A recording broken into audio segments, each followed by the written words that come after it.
মাত্ৰ 10 দিন আৰু 3বাৰকৈ পেট্ৰল ডিজেলৰ মূল্য বৃদ্ধি হৈছে। শতকৰ ঘৰ পাৰ কৰিছে পেট্ৰলে আৰু সমান্তৰালকৈ 95 টকালৈকে ডিজেলৰ মূল্যও বৃদ্ধি পাইছে।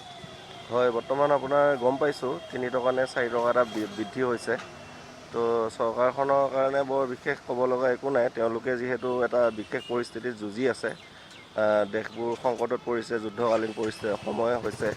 তো সেইফালৰ পৰা আমি চৰকাৰখনৰ লগত আছোঁ আৰু বৰ্তমান অলপ দিন কষ্ট হ'ব পাৰে আৰু নিশ্চয় আগৰ দৰে হ'ব বুলি আশাবাদী আৰু বৰ বিশেষ নক'ব একো। কিন্তু আজি ৰাতিপুৱাৰ ভাগতেই এই খবৰ আহিছে যে 95 পইচা ডিজেলত আৰু 90 পইচা পেট্ৰলত আজি ৰাতিপুৱা বৃদ্ধি হৈছে। আজি ৰাতিপুৱা বৃদ্ধি হোৱাটো মই বিশেষ গম পোৱা নাই বাৰু। এতিয়া শুই উঠি আহিছোঁ আপোনাৰ GMCলৈ যাওঁ ছোৱালীজনীক দেখাবৰ কাৰণে। বাকী আপোনাৰ ঠিক আছে বাৰু, ভাবিছোঁ নিশ্চয় আগৰ দৰে হ'ব পৰিস্থিতি আৰু দামটো অতি সোনকালে কমক, চৰকাৰলৈ অনুৰোধ কৰিছোঁ। সেইখিনিয়ে আৰু। দামটো নিজে বাঢ়িছে, এতিয়া কি কৰিম আৰু উপায়টো নাই।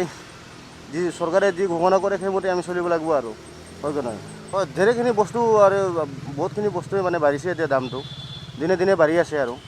এতিয়া বিজেপি চৰকাৰ নতুন অহাৰ পৰা আৰু বেছিয়ে বাঢ়া হ'ল আৰু এতিয়া উপায়টো নাই। আমি কি ক'ম আৰু, পাব্লিকে চব বস্তু পাব্লিকে আৰু ভুগিব লগা হয়, বস্তুটো সেইটোৱে আৰু। সমস্যা পাব্লিকৰ হৈছে। সমস্যা পাব্লিকৰতো হ'ব, কাৰ হ'ব? চৰকাৰেতো বাঢ়াই আছে আৰু, হয় কি নহয়?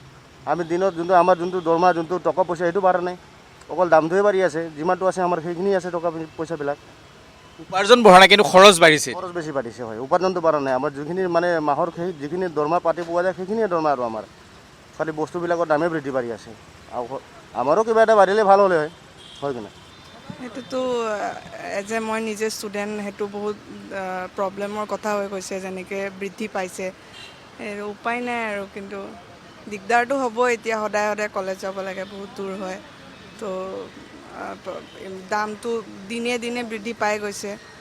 যিটো এতিয়া দেশখনৰ হৈ আছে অৱস্থা, এইটোতো কেইদিনমান বেছি দিন নাই আৰু, 1 মাহ 2 মাহতে চব বহুত বৃদ্ধি হ'ব। অকল আপোনাৰ এয়াৰ ক্ষেত্ৰতে নহয়, খোৱা বস্তুৰ ক্ষেত্ৰতো বহুত দাম বৃদ্ধি হ'ব আৰু সেইটোতো অসুবিধা হ'ব। এতিয়া চৰকাৰে কৰি আছে, কি কৰে এতিয়া আমাৰ ভালৰ কাৰণে, সেইটোৱে। সাধাৰণতে দুৰ্যোগটো ভুগি আছে আৰু এতিয়া কি কৰিব আৰু, বাঢ়াই আছে, এতিয়া উপায়টো নাই। আমি কি কৰিম আৰু, চলিবতো লাগিবই। আমি বাঢ়ালেও চলাব লাগিব, হেৰি কৰিলেও নভৰাব লাগিব আৰু। এতিয়া চৰকাৰে যদি অলপমান কিবা টেক্স হেৰি কৰে, অলপ বিবেচনা কৰি তেতিয়াহ'লে ভাল হয় আৰু। সমস্যা সাধাৰণ জনতাৰ সাংঘাতিক হৈছে এতিয়া। টেক্স তেলৰ দাম বাঢ়াৰ লগে লগে এতিয়া চব বস্তুৰে দাম বাঢ়ি যাব, যিহেতুকে তেলৰ লগত চব বস্তু জড়িত আছে। তেনেকুৱা আৰু কথা আৰু, অলপ চৰকাৰে বিবেচনা কৰিলে ভাল হয় আৰু, যিমানখিনি পাৰে আৰু।